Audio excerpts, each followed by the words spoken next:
Buenos días ante todo. Quería saber aquí en el foro de los asistentes cuántos somos abogados,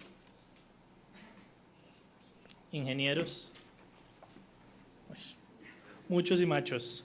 Bueno, no era en Cali, no sabemos cuánto hay, pero digamos que puede estar por la misma proporción. Después de la reunión que tuvimos originariamente íbamos a hablar un poco del tema de la propiedad intelectual, que son otro de esos aspectos relevantes que se mencionaban, pero digamos que un tema que nos preocupa a todos es el tema de, como se ha denominado, legislación aplicable y juez competente en el cloud computing. ¿Por qué? Porque es que cuando nos vemos enfrentados a cualquier problema, ahí es donde vamos a mirar qué es lo que dice la ley, qué es lo que me puede pasar, es decir, cuáles son los riesgos. Anteriormente, Lorenzo hablaba de la metáfora de la nube, por supuesto. Yo cada vez me convenzo más que eso fue la explicación que le dio un ingeniero a un abogado cuando trató de explicarle cómo funcionaba Internet. ¿Y cómo funciona Internet? No, es un ISP, pero ¿cómo así el punto de...? Haga de cuenta que es una nube. Y el abogado, ya entendí. Es decir, los abogados éramos muy ajenos al tema de la tecnología. ¿Por qué? Porque no la entendíamos, no nos interesaba y decíamos, ahí está el código, ahí está la ley y es clarísimo y el derecho no tiene vacíos. Pues las normas sí tienen vacíos, el derecho no lo tiene, el punto es que tenemos que aplicar las normas que hay dentro del contexto que hay. Cloud Computing, por supuesto, genera un nuevo desafío o reto que los abogados en asocio de los ingenieros tenemos que resolverlo porque internacionalmente ahí es como se han presentado los problemas. Vamos a tratar 5 puntos: introducción, ubicación, retos, soluciones y conclusiones. Primero la parte introductoria. Siempre, absolutamente siempre que nosotros tenemos una relación con alguien, hay un contrato. Que yo no firme nada, de pronto no hay documento, pero contrato siempre hay. Que no lo escribimos, pues la ley entra a suplir ese tipo de regulación. Las leyes que son las reglas del juego. Solo el juez las puede interpretar y hacer cumplir. Este punto es importante porque es que a uno le dicen, es que la ley dice que esto. Claro, por supuesto que eso dice la ley, pero legalmente solo el juez define cuál es el alcance de la norma misma. Entonces, ¿cuál es la importancia? Pues que el abogado puede pararse de cabeza, las partes pueden pararse de cabeza. Por supuesto, dentro de una negociación procuramos establecer el marco de lo que vamos a hacer, pero quien va a decir cuál es el alcance de la ley es el juez mismo. Ahí es la importancia, ahí la importancia de cuál es la perspectiva del alcance y qué ha entendido el juez en este tipo de asuntos. El escenario judicial, ¿qué es el escenario judicial? Aquí yo lo denomino el 2%, es el porcentaje de la probabilidad que lleguemos a de que después de todas las relaciones en que nos vemos inmersos, lleguemos a una instancia judicial. ¿Por qué? Porque no tenemos contrato, porque si tenemos contrato, el contrato es ilegal, tiene cláusulas contradictorias, hay cosas que son absurdas, pero ahí está el contrato. No, que no me aguanto y tenemos un problema. Muchas veces lo resolvemos directamente, muchas veces aplicamos el popularísimo, deje así. A uno le pasa mucho cuando llega alguien a la oficina de uno y le dice, es que me voy a ir hasta las últimas consecuencias y es que yo quiero sentar al presidente. ¿Cómo es el tema? No, nos demoramos por ahí unos 8 años y yo le cobro 30 millones. En realidad tampoco es que sea tan malo el tipo, como va a dañar el padrinazgo de tantos años, mi compadre que me enseñó, y quedan así las cosas. Pero llegamos a un escenario, a un 2%, si no es menos, de todo este tipo de relaciones, donde nos encontramos con un tercero imparcial a las dos partes en disputa, que es el juez. ¿Qué es lo que yo pretendo? Convencer al juez. ¿Cómo voy a convencer al juez? La única forma de convencer al juez es mediante pruebas. Las pruebas acá son electrónicas, pero ¿cómo pruebo las pruebas electrónicas? Ahí ese es uno de los puntos que tenemos acá.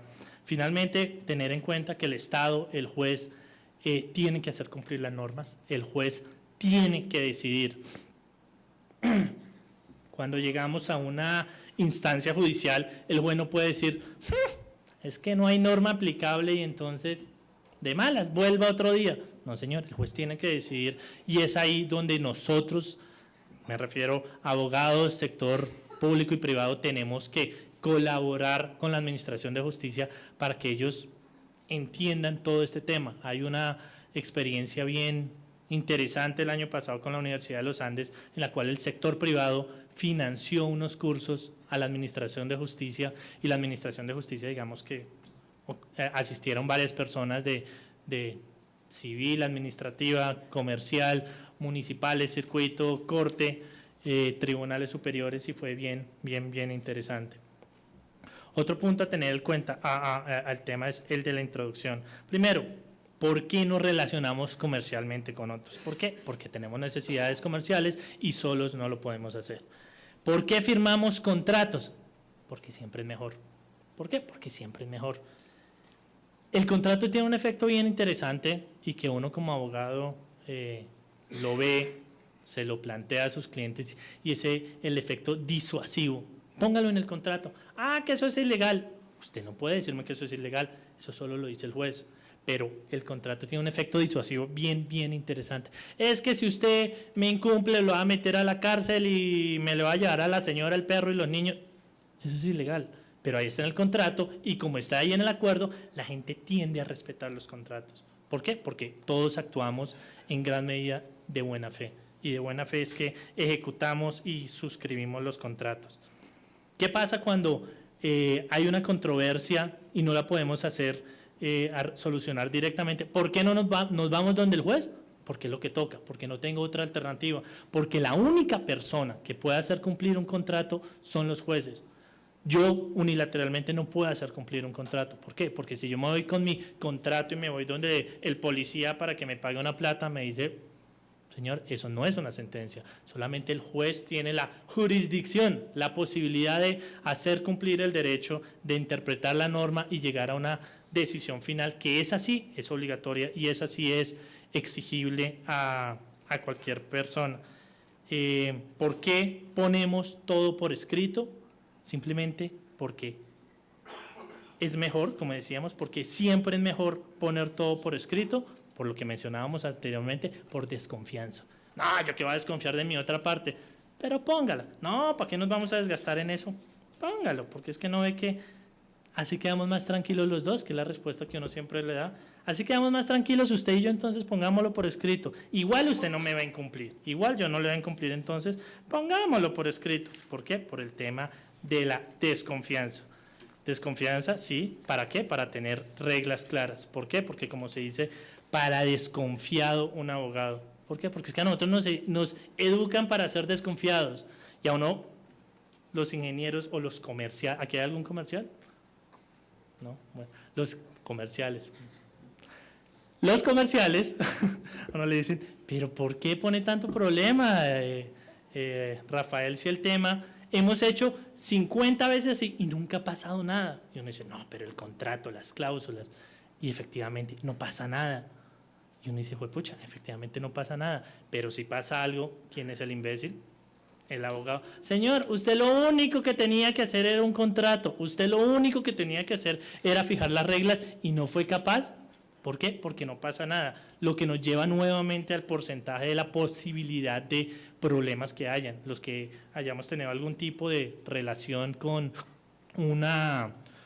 los cronogramas en contratos informáticos. El cronograma nace para ser incumplido. Yo no he visto el primer cronograma que se cumpla. No, ahí está el cronograma, y uno después va y se reúne con los ingenieros. Oye, ¿qué pasó acá? Ah, es que aquí lo cambiamos. Pero ¿cómo lo cambiaron? No, es que como cambiamos de base de datos, como cambiamos de programa, entonces yo le dije al ingeniero encargado que hiciera ese cambio, y le dije: ¿usted quién es? No, yo soy el primo de una persona que le estoy ayudando. ¿Y el gerente, el representante legal sabe? No, pero entonces obviamente aparece el gerente: ah, ¿qué tal estos? ¿Cómo cambian eso? ¿No es el colmo? Y uno le dice: señor, eso funciona así, y lo peor es que funciona, pero cuando hay un problema, ahí es donde afortunadamente hay problemas, y los abogados seguimos teniendo trabajo, pero es verdad, las cosas funcionan y funcionan mientras funcionan, y ahí es donde tenemos que prever todo este tipo de situaciones que se generan. Los retos. ¿Qué son los retos? Yo empecé a utilizar reto, y digamos porque es algo que se utiliza, le atribuyo el calificativo a los psicólogos, porque a uno el psicólogo nunca le dice: es que el problema, no, dice: es que tienes que analizar el reto en el que te encuentras. No, el rollo, el chicharrón, el problema, miércolero que tenemos son los siguientes con la nube. Uno, la arquitectura misma de la nube. La deslocalización, que eso sí suena puro cubano, pero así se dice, chico. La deslocalización de la información. ¿Dónde está? ¿Dónde se encuentra ubicada? La custodia de los datos, que era lo que hablábamos.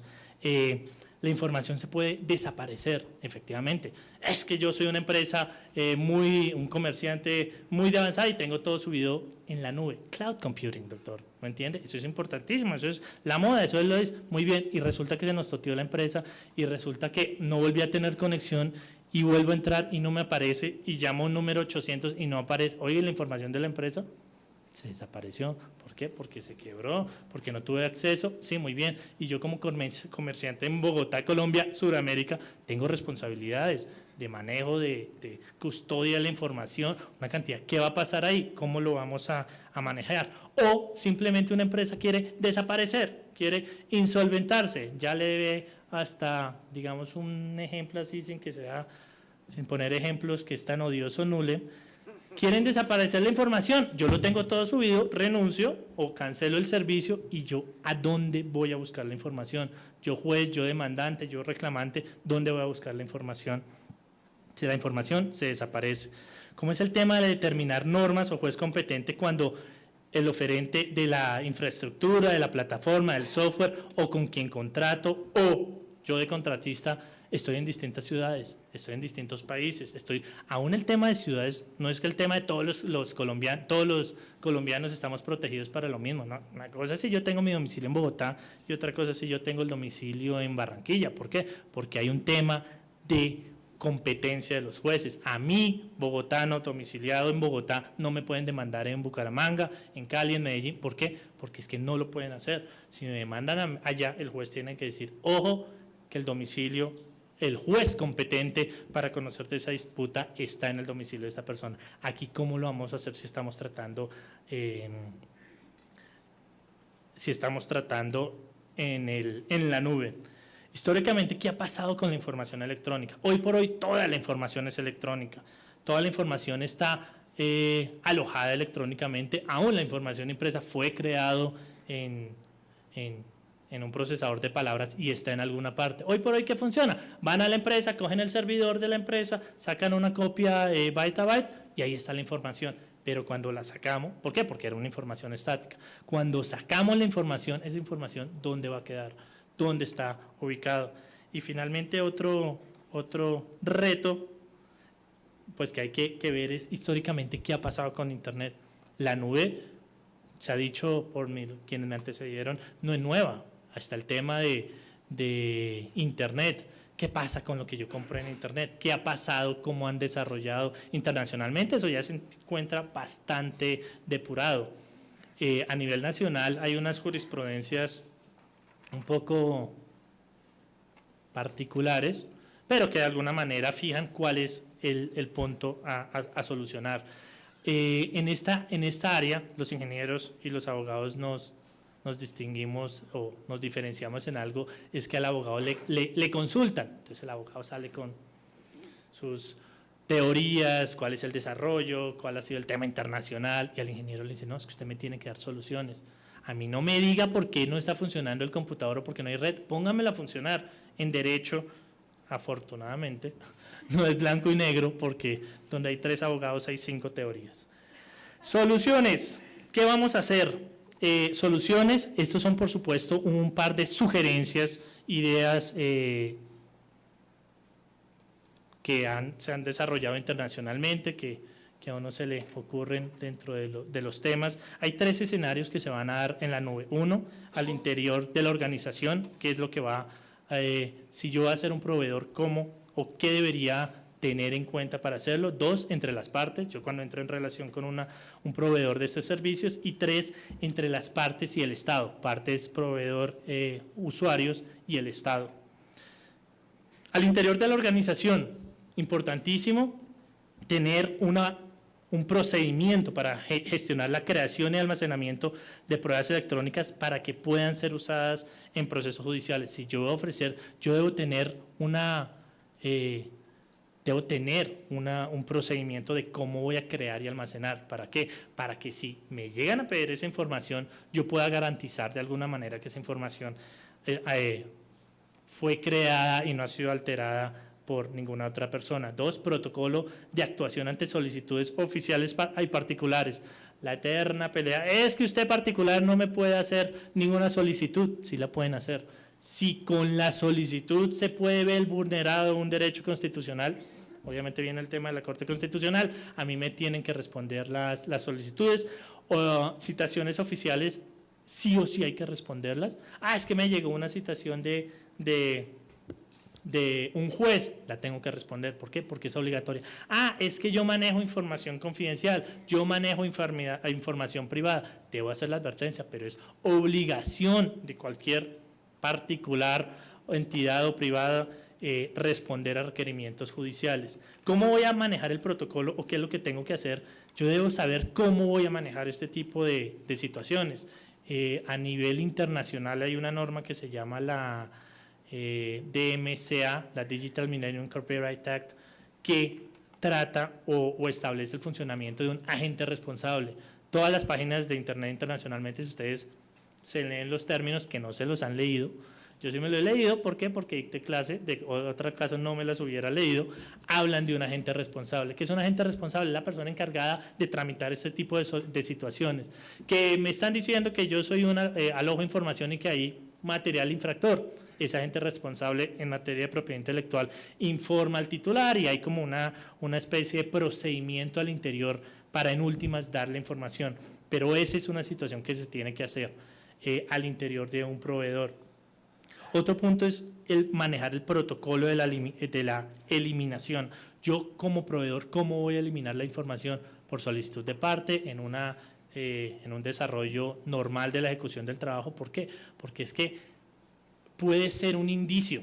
Ojo, ¿qué es un indicio? Un indicio es, judicialmente, es algo que puede llevar a concluir al juez de determinada manera si no tengo una prueba clara o expresa. Puede ser un indicio negativo en contra de la entidad o del proveedor si yo elimino todas las bases, toda la información, cuando me llega un requerimiento. Yo debo tener un protocolo de eliminación de información. ¿Que no debo borrar ninguna información? Digamos que lo ideal es que no, pero si la podemos eliminar, por lo menos hagámoslo dentro de la ejecución de un protocolo de información. Otro punto muy importante para las 3 situaciones anteriores es el análisis de la información y los clientes que voy a tener. No es lo mismo la información financiera que la información bueno, claro que podría ser peligroso, de los hinchas del Santa Fe. Ahí están sus hinchas, o la gente de Millonarios, gente de bien, que tienen su información, que compraron su acción religiosamente, juiciosos. No es el mismo tipo de información que se maneja. No es el mismo tipo de información que se maneja, no es el mismo sujeto de clientes que se manejan. Y ahí es donde tiene que haber una distinción. Todos somos hijos de Dios, todos somos hijos, pero todos somos diferentes. Una cosa es el banco y otra cosa es la información del colegio, de la banda de guerra o de marcha de cualquier colegio. Información y determinación de las partes. Les comentaba que... no, mentira, sí se ve. El 16 de diciembre de 2010 se profirió, la Sala Civil de la Corte Suprema de Justicia profirió, tal vez, en mi sentir, hasta el momento la sentencia más interesante o importante en el manejo de esta información electrónica. Esta información la consiguen en internet, o si no me pueden mandar un correo y yo se las hago llegar. Era por cuenta de una casación, presentaron como prueba un correo electrónico y en el correo electrónico citaron a quien supuestamente lo había enviado. ¿Y qué pasó? Dijo, yo no envié ese correo electrónico. ¿Qué pasó? Hasta el 15 de diciembre, ¿qué había dicho la jurisprudencia? Aceptaban los correos electrónicos, nadie los tachaba, los aceptaban y seguían ahí. Digamos que la disputa se centró un poco en que quien presentó la casación interpuso el recurso extraordinario de casación, dijo, ojo, es que usted juez debió haber utilizado todos los medios de prueba para probar la existencia de ese correo electrónico. La Corte dijo, mire, así ese correo electrónico hubiera sido legítimo, hubiera sido redactado por esa persona, no tenía incidencia en la decisión final. Sin embargo, como dicen, by the way, ¡ras!, metió una cantidad de cosas, una cantidad de afirmaciones bien interesantes. Esta sentencia yo se la atribuyo, les mencionaba anteriormente, la participación del sector privado que tiene que haber en la consecución de esto. Digamos que alguien que participó en esta sentencia asistió al curso que organizó la Universidad de los Andes el año pasado y no le atribuyo que haya sido por cuenta de eso, pero digamos que en el lenguaje que es técnico, jurídico, internacional o de desarrollo, sí hay varios temas que se mencionan. ¿Qué dijo la Corte Suprema de Justicia? Dijo, mire, una óptima conservación de la información puede lograrse mediante la aplicación de protocolos de extracción y copia, como también con un adecuado manejo de las reglas de cadena y custodia.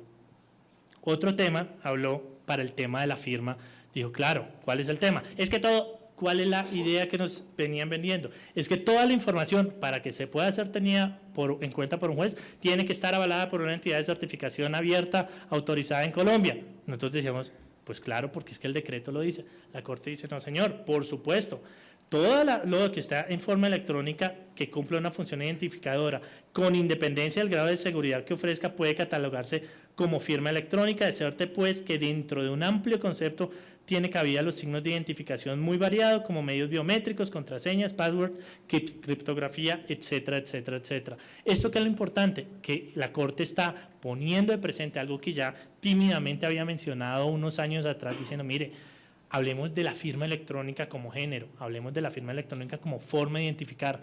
¿Que la firma digital es un sistema muy bueno? Por supuesto que es muy bueno, pero ¿qué es una firma digital? Tecnológicamente es de lo mejor que hay, pero ¿qué es?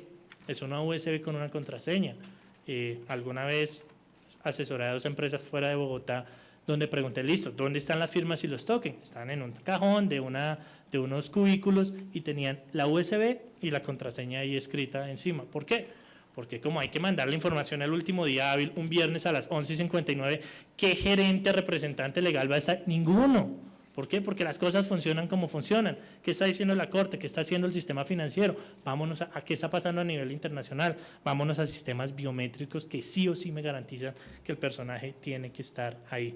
Es decir, hay que ser absolutamente diligente en la actividad. ¿Por qué? Porque si uno es negligente, ahí es donde puede haber algún tipo de dificultad. Entre las partes, ¿qué es entre las partes como proveedor, contratante, contratista? ¿Qué debo hacer? El contrato. ¿Qué debo tener ese contrato? Acordémonos que el contrato es ley para las partes, que el contrato va a tener un efecto disuasivo entre quienes intervienen las partes. Puntos importantes o relevantes, varios, pero digamos los principales menciono: propiedad del dato, quién accede al dato, quién, cuándo, dónde y cómo va a acceder al dato, qué políticas de retención van a tener, mínimo y máximo, la devolución y destrucción del dato, lo que decían en qué formato se va a entregar y cómo se va a entregar, por incumplimiento, por no pago, porque no les quepa la menor duda que si me llego a colgar en la entrega en un pago, ¿qué me va a decir la empresa? Si no me paga, no le devuelvo su información. Entonces ahí crea un desbalance contractual que hay que tenerlo claro. Devolución y destrucción de los datos, cómo se va a manejar, el almacenamiento, temas de seguridad, encripción de la información, disponibilidad de la información, acciones judiciales, qué pasa si hay un requerimiento, cuál va a ser la participación de una y de otra parte. Penas por incumplimiento, qué sanciones voy a poner. Es que donde no me pague va a tener que pagar $10,000 por día que pase. ¿Lo van a poder exigir? Claro, lo van a poder exigir si hay un proceso judicial en alguna parte del mundo ante algún juez, después de haberle pagado a algún colega alguna suma importante de plata. Es decir, no va a ser tan sencillo que se dé, pero el efecto disuasivo entre las partes sí va a ser importante, y ley y juez aplicable. Ponemos una cláusula que decimos, cualquier disputa será resuelta, bla, bla, bla, bla, bla. En Colombia la estipulación de la competencia del juez está prohibida, pero la podemos poner. ¿Por qué? Porque vamos a quedar tranquilos ambas partes. Por supuesto, comparto plenamente lo que decía Lorenzo. No nos pongamos que nos vamos a ir a la CCI en Francia porque tan chévere irse allá a litigar con norma del estado de Delaware, que uno no lo ubica en el mapa, pero es lo que uno utiliza. ¿Por qué? Porque todo el mundo lo pone, ¿no? Si lo podemos traer acá, traigámoslo acá. Ley y juez aplicable. Y por supuesto el tema que hay que tener en cuenta para los criterios en la fijación de todo esto es la calidad de las partes y de la información que se maneja. Entre las partes y el Estado, ¿qué tiene que procurar el Estado al digamos, tratar de regular este tipo, regular siempre es odiosa la palabra, pero es necesaria, este tipo de situaciones en la nube? Una mínima participación posible. Nosotros sabemos o tenemos claro que el Estado debe procurar intervenir lo menos posible, porque el comercio, si se hace dentro de la ejecución de un contrato, dentro de una, si el comercio, si se hace dentro de unos parámetros legales fijados, va a funcionar y efectivamente funciona. El gobierno debe propugnar para que haya participación y eventualmente responsabilidad de los OSPs. OSPs genéricamente entendidos como los ISP, los que alojan información, todos, ¿por qué? Porque son empresas constituidas en Colombia que están obligadas a cumplir la normatividad colombiana y que son las únicas que se les puede exigir el cumplimiento. Sabemos que el talón de Aquiles son los ISPs. Yo cuando me conecto, la única persona que sabe a dónde me conecté, cuándo me conecté, qué fue lo que trafiqué, es mi ISP, mi Supercable, mi ETV, mi Telmex, lo que sea, es lo que sabe. Digamos que hasta ahora la posición ha sido muy de yo no respondo porque yo no sé nada, respetable, pero digamos asunto absolutamente superado en otros países. Esta DMCA Digital Millennium que les mencionaba habla de unos puertos seguros, de cuando el OSP no va a responder, de cuando no tiene conocimiento, etcétera, etcétera, que son unos criterios bastante lógicos en la medida que si yo tengo conocimiento y no colaboro con la autoridad, sí puedo llegar a tener algún tipo de grado de responsabilidad. El gobierno debe procurar algún tipo de participación, sí, llamémoslo participación de los OSPs colombianos. Debería, esto no es ni la última palabra, ni la primera, ni nada, simplemente propuestas, buscar algún tipo de acuerdo con proveedores internacionales. Los proveedores, es que son muchos internacionalmente, sí, no, o sea, si nos vamos a ver quién va a terminar manejando la nube, van a ser no más de 10 personas. Por supuesto los supermonstruos, procuremos hacer algún tipo de acuerdos como Estado frente a estos proveedores. Otra propuesta que encontré por ahí que me parece interesante es la creación de una base de datos central de conocimiento de uso de la nube. ¿Quién custodia la información? ¿Qué datos son los que custodia? ¿Y cuál es el uso que se le da a esa nube? Se puede procurar también establecer algún tipo de calificación de los proveedores por antigüedad, por tamaño, por respeto, por respuesta rápida, eficiente, etcétera, etcétera, etcétera. Conclusiones. El derecho sigue a los hechos, es lo que a uno le dicen desde primer año. El derecho, la norma, lo único que trata de regular es las situaciones que se están dando. La nube, internet, la información electrónica ya es una realidad. La nube no es una opción, es una ineludible realidad. Es que estoy pensando en irme a la nube. No, es que me va a tocar irme a la nube. Dentro de 3 años ya nadie va a comprar licencias legalmente como todos hacemos en este salón. Los señores, según cuenta un primo, que venden ahí enfrente de Unicharco, se van a quedar sin trabajo. ¿Por qué? Porque es que vamos a trabajar en demanda. Yo quiero crear un documento, me cuelgo, pido el programa, creo mi archivo y lo creo y pagué 1 centavo, 5 centavos, lo que sea, porque ese va a ser el nuevo modelo en protección de derechos de autor y digamos va a ser bastante útil, pero no es una alternativa. Ya todos nos vamos a ir a la nube porque es mucho más fácil. El tema de la interconexión cada vez va a ser menos complicado en la medida en que las conexiones están funcionando bastante bien, aunque, ojo, tengamos en cuenta que Internet en Colombia entra creo que por 6 puntos de los 3 o 4 cables submarinos.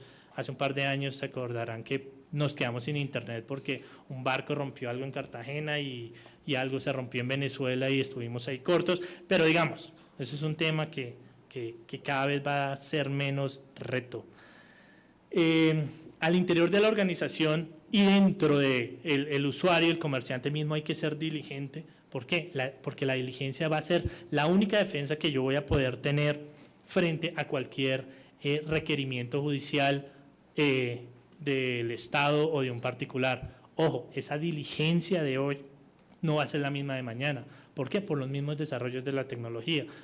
Siempre se habla del típico ejemplo que si a nosotros nos preguntan, si a una universidad, a los Andes le preguntan qué sistema cortafuego o firewall tenía instalado hace 15 años, dirán, ninguno. ¿Pero cómo se le ocurre? Mucho grupo. No, 15 no más, 20 años, 25 años que tenía. Ninguno. ¿Por qué? Porque no había interconectividad y no había necesidad. Hoy por hoy eso es una obligación. O sea, como algo que está interconectado no va a tener sistemas de detección de intrusos. Un contrato bien redactado no garantiza indemnidad, pero sí unas reglas claras para actuar, atacar y defenderme. Un proceso, como alguna vez oía, es como un madrazo, no se le niega a nadie. Si a mí me quieren demandar, me van a demandar. Que el contrato dice, ¿por qué? Porque es que simplemente el juez es el que va a resolver si tengo o no tengo lugar. Y finalmente, el Estado debe procurar, debe intervenir lo menos posible, garantizando de esa manera un equilibrio perfecto. ¿Equilibrio entre qué? Entre los intereses de los asociados, su protección y el uso y desarrollo de la nube. Claro, aquí nos jalamos las vestiduras, rasgamos las vestiduras de la privacidad y todo eso. Nosotros no sabemos qué firmamos. ¿Por qué? Cuando suscribimos un correo electrónico, uno de estos servicios descentralizados, yo lo hago y renuncio. ¿Y usted quiere que le manden publicidad? Sí. Y si usted le borramos la información, no va a pasar nada. Sí, póngalo. ¿Por qué? Porque es gratis. Estoy renunciando a una cantidad de cosas porque me van a dar algo gratis. Entonces, ese balance entre lo que me van a ofrecer y yo como consumidor es el que el Estado debe procurar lo suficientemente bien para que no vaya a generar una controversia, para que no vaya a generar un bloqueo en el desarrollo de estas tecnologías y que los particulares se puedan beneficiar de la mejor manera posible. Preguntas ahorita, eso era todo. Muchas gracias.